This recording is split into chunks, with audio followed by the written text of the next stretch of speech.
How difficult is it for a person to struggle his or her endeavors alone?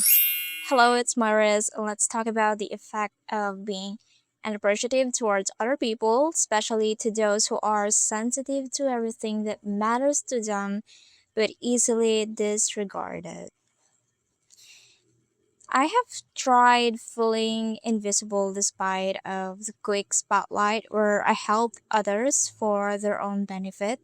It was painful because you had some expectations from them that you wanted to earn to make you feel relieved, even if it's beyond your limit. You know, the feeling being appreciated and rewarded, that's the simple way of gratitude. I know that we sometimes experience this vice versa. We sometimes feel that we're remembered, and when it was our turn to ask for return, we're suddenly ghosted. Many of these peoples are coming from the people we expected that we can rely on, yet they disappointed us several times, but we ignored it since we're too considerate to understand their situation than ours. I know someone who I always question why you have to help that person. They hurt you before. They deserve to get what they deserve. Don't help them and so on. Mind you, I am also understanding to people when it comes to a most unfortunate events in their life.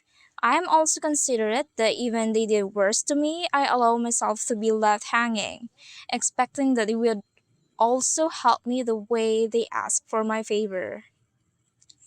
Then she just told me I can't miss the chance of regret. And that marked in my mind how a person who has been struggling of asking for help has able to lend a hand when someone else is struggling. It feels infuriating and absurd. There were times I judged their poor decision, assuming that they made wrong decision, but I am also impressed how they're still blessed because of their humble and simple heart.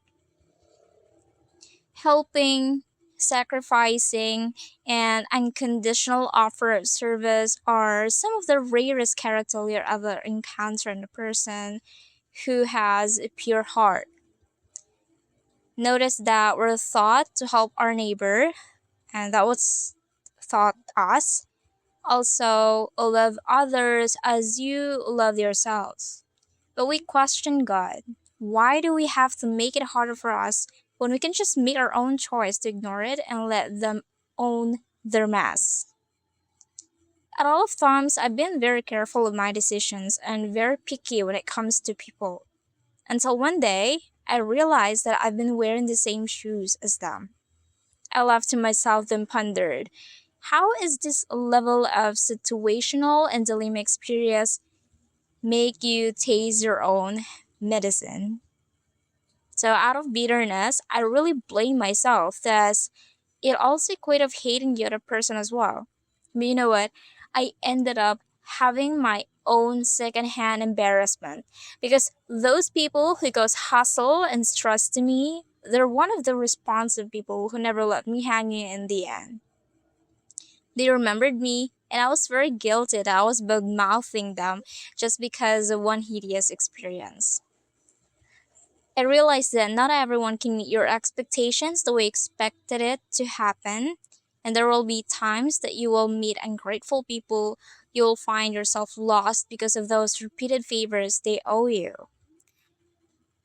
There were times that we hope that maybe pursuing this thing would make everything better. But how long do we have to stop the cycle of repetitive, urgent need for help? When it comes to a relationship, there will be some instances when you feel that every effort you've done was not reciprocated. There will be blame, painful remarks, hate, and judgments that they prejudices in the surface. Silence is always the loudest response to something you're not able to counter argue. How? People with character problems tend to neglect what you felt after what you said. They would not understand what you're going through. Hence, why is there a need for explanation if they would blame you and accuse you tirelessly? But nonetheless, communication is the key to solve what has been screaming inside our mind and heart. Our feelings always detected what's wrong, but we tend to be in denial because it was harder to accept the fact that led us to humble inexperience. Dealing in our own struggles alone is something that also led you into darkness. You might have considered more and more negativities than complicating the situation. It was the unbearable criticisms and neglect of our emotional lead that made us feel disappointed in ourselves over and over again. Every time we close our eyes, those times that we've done nice things to people made us hate ourselves more. Those times that we make poor choices are somehow a way that also saves us in the future. In life, emotionally struggling alone can be permanent if we let ourselves to dwell within our capacity. If those times that we decided to be eaten by our self blame and repeated hate about our worth, you just have to take a pause and shift your mind from asking, what did I do wrong that's still not enough for them? To what did I do wrong if I help them out of love? These questions measure our emotional balance and pondering self-existential assessment when it comes to understanding the bad outcomes despite of giving our best to do what should be done, especially when humility is what embedded in our hearts. So therefore, you shouldn't be hating yourself because others hated your poor judgment, which God sees it your golden era. Because you have keep those doings despite of being hated by those practices. Growing up, we sometimes would want to turn blind eye because of fear to being taken advantage. But a person with a humble heart who would willing to take risks despite its circumstances are always blessed and be remembered every passing time. Thank you for staying with me. Again, this is Moiris, who will always remind you that you're not alone and your self matter.